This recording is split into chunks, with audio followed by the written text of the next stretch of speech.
আসসালামু আলাইকুম dear students, কেমন আছেন সবাই? আশা রাখি সবাই খুব ভালো আছেন। আজকে 10 নম্বর ক্লাসে আপনাদের সবাইকে স্বাগতম, যেখানে আমরা আলোচনা করতে চলেছি চতুর্ভুজের ক্ষেত্রফল নির্ণয়ের এএফসি।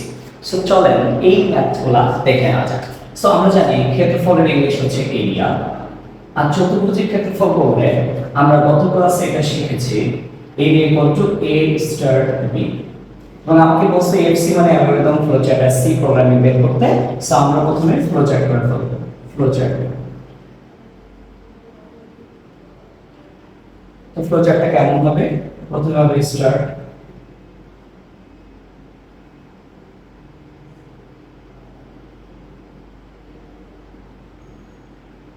ইনপুট a, b, দেন কি হবে? ক্যালকুলেশন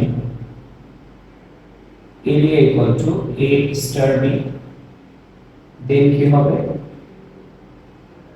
দেন হচ্ছে প্রিন্ট এরিয়া, দেন হচ্ছে এন্ড। সো আসলে কিন্তু প্রজেক্টটা আমরা পারবো।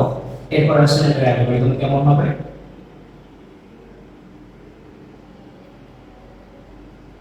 প্রথমে স্টেপ 1 স্টার,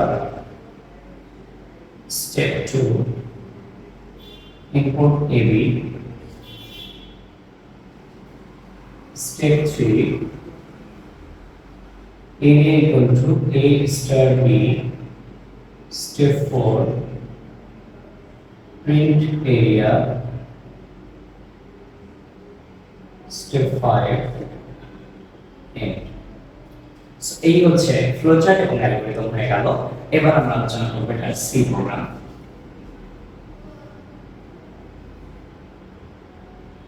একটু পড়ুন করে লিখি। প্রথমে কি হবে? Hashtag include stdio.is, then main, then second bracket। এই পর্যন্ত আমরা জানি। আর এরপরে কি বলছি আমরা? যে আমরা সব জায়গায় ফ্লোট লিখবো। এখন এরিয়ার ক্ষেত্রে ফ্লোট লিখবো a b, তারপরে এরিয়া। এরপরে কি হবে? আমরা printf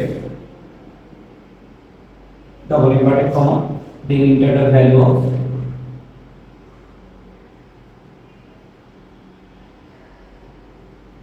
ab, scanf, scanf কি হবে বলেন? percentage and a comma and b। So আসলে কি ব্যাপারটা বুঝতে পেরেছি। এরপরে কি হবে? a equal to a star b। এরপরে কি হবে? printf percentage area। আশা রাখি বুঝতে পেরেছি। এরপরে ইন্টার জন্য রিটার্ন ছিল। সো আশা রাখি এই ম্যাথটা আমরা বুঝতে পেরেছি। সো এই সাথে শেষ হয়ে গেল আমাদের 10 নম্বর ক্লাস। আশা রাখি সবাই বুঝতে পেরেছেন। সবাই এই ভিডিওটি সব বন্ধুদের মাঝে শেয়ার করে দেবেন। আর সবাই সুস্থ থাকবেন, ভালো থাকবেন। আল্লাহ হাফেজ।